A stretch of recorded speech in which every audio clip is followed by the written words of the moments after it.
With an update now on the military mystery we reported on just yesterday. It involved a missing F-35 fighter jet. U.S. officials say they found debris at a crash site in a rural South Carolina. Yeah, the stealth jet disappeared Sunday afternoon after its pilot ejected from the cockpit because of a mishap. We have team coverage of the incident. In a moment, NBC's Noah Pransky will break down what we know about this F-35 jet and how the military uses it. But first, to NBC News Pentagon correspondent Courtney Kube. So, Courtney, we know this is under investigation still, but explain exactly where this jet went down in South Carolina, how long it took to find it, and also, have we heard anything about the pilot's state of mind when he ejected? Those are all fair questions, and the reality is we still know very little about what actually occurred here. So, taking our viewers back, Sunday afternoon, all of a sudden this big mystery started to unfold over South Carolina. There was some sort of a mishap. That's how the U.S. military, particularly the Marine Corps, is characterizing what happened in the skies that led to this F-35 pilot to eject from the aircraft.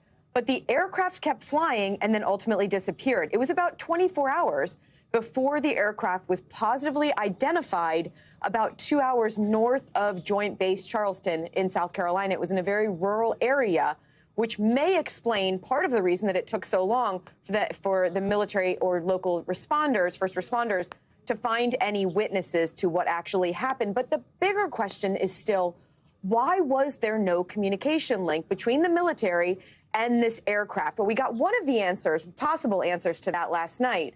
It appears that the transponder may have malfunctioned while the aircraft was in the air. But the reality is, beyond that, we still don't know what may have caused the pilot to eject and why the aircraft ultimately went down. It did fly on autopilot for some time before the crash. Wow. Courtney, I mean, this did have far-reaching implications. The U.S. Marine Corps grounded all flights yesterday because of this incident. So is that order, first of all, still in place? And then big picture, what are they doing to address this pretty costly issue, too?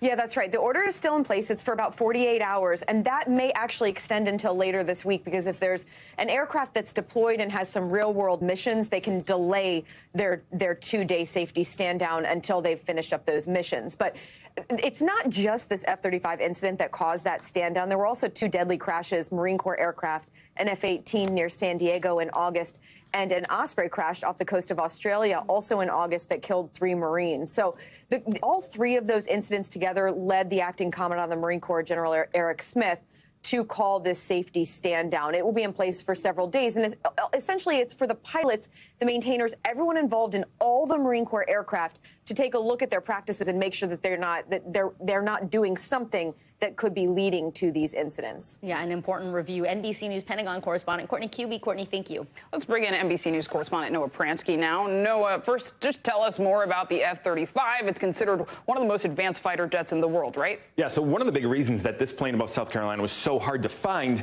every F-35 and the entire F-35 family has radar-evading stealth capabilities, both in the shape of the jet and in its radar-absorbing exterior. The planes are supersonic. They fly up to 1,200 miles per hour, 1.6 times the speed of sound. They can hold 10 tons of fuel, keeping them in the air seemingly forever. And they have incredible data collection ability, helping them both the pilots in their missions and military assets on the ground. So the Marines in particular have been flying these planes since 2015, and the U.S. has nearly 1,000 of them, but 16 other countries as well have put in orders too, with the maker, Lockheed Martin.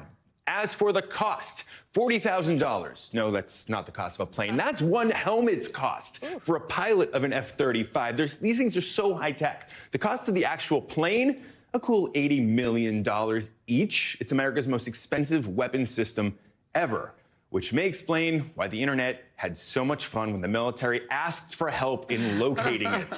Ads like this one appear on eBay, offering an F-35 stealth fighter for $80 million plus $550 in shipping. Thanks for watching. Stay updated about breaking news and top stories on the NBC News app or follow us on social media.